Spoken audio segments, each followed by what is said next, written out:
Hello guys, this is Rich TV and welcome back to my channel. But before we start the devotion guys, I wanted to shout out to Palimpers to our channel na napunta rito at nag-join sa devotional. Shout out and God bless to Heavens of TV or SSC TV of Korea, to Connie Vlog, Yans TV, Pimbertol po, Michael Aburita, Ken Mondero, Libacoteco, Bonatoni, Balmoria, Ben Lawrence Chonko, Prince Shendog, Lian, Cedric Bersaga, Christian Claire Orias, Faustin Goldilas, Francis Laico, and Mystified.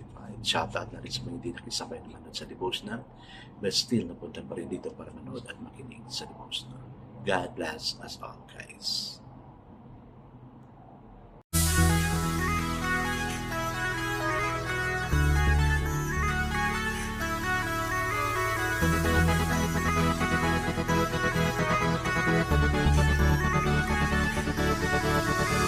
Rich TV, where you heard it, number one is on the top. Good advice is they'll never stop. Rich TV, where you heard it, number one is on the top. Good advice is they'll never stop. So, another day is about to end and here we are again for our devotional. No? Thank you sa mga napunta rito, sa mga estudyante. Sana palagi kayong andito so we could have our devotional together. Okay guys, let's now proceed to our devotional. Let's open the Bible to Matthew chapter 6 verse 11. Still guys, I'm using the devotional study Bible because the words used is simplified na maintindihan talaga natin. Okay, the word of the Lord in Matthew chapter 6 verse 11 says, "Give us today our daily bread." Amen and amen. I guess let's now pray. Yes, Father God, something to eat is what we need 3 times a day, or to us Filipino, we even have in between snacks, oh Lord God. That's why, Lord, we pray for your leading, not only for the provision of bread, but everything we need, oh Lord God. Finances, good health, safety, all our daily needs, oh Lord God. Thank you, dear God, that you are a God who really provides our Philippians 4:19. And my God will supply all my needs according to His riches and glory. Amen and amen. So the focus verse here for this evening, guys, is of course that one verse only. No? Matthew 6:11, and it says, "Give us this day our daily bread." So the title for the devotion for this evening, guys, is Daily. We are dependent on God for everything. We could not breathe a breath, think a thought, move a muscle, work a day, or develop our lives without His moment-by-moment provision. Totoo naman din. Daily bread is more than food to eat. Through the bread of life, Jesus Christ, all things we have and are become an evidence of unmerited favor from a Lord who knows our need. Make this a day for plus prayer in which you repeatedly say, "Thank you, Lord, for the abundant mercy in every moment of life."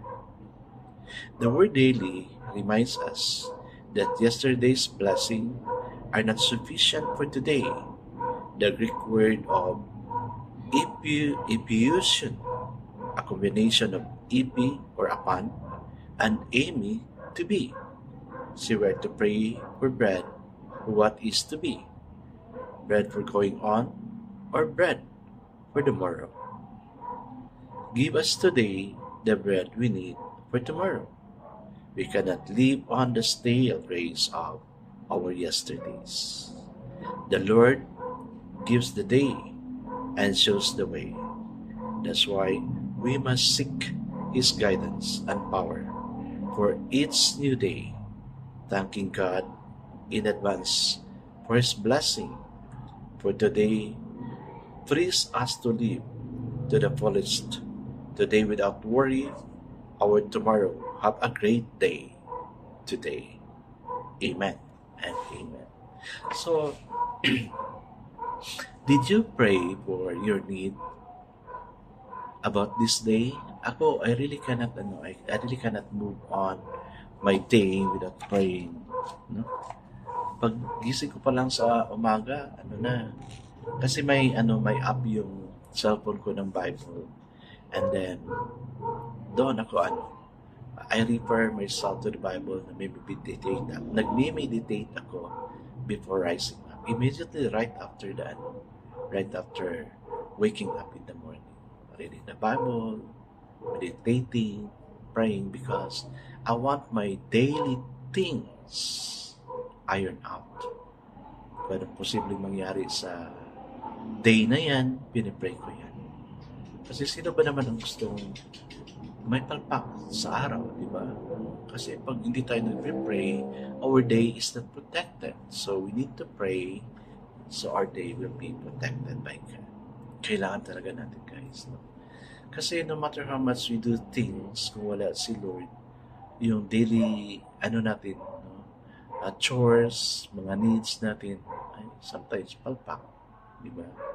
Kaya we need to be dependent to God daily talaga. No?